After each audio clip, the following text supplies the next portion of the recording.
في أكادير فتحوا أول بوابة فضائية ديال السفر بين الكواكب. قدام البوابة كانوا جوج مسارات. وادي هرهوري فيه روبوهات كيهضروا بزاف كيسولوك 100 سؤال قبل ما يدوزوك.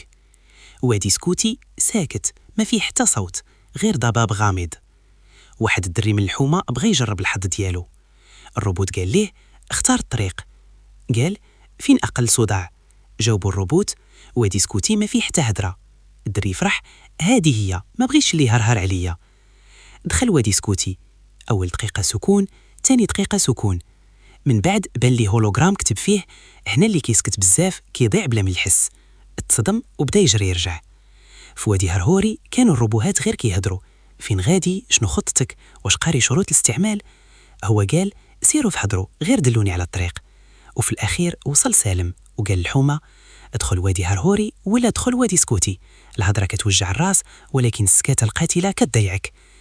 ومن ذاك النهار أي واحد في الحومة كيختار الطريق اللي فيه الضجيج غير باش يعرف فين غادي.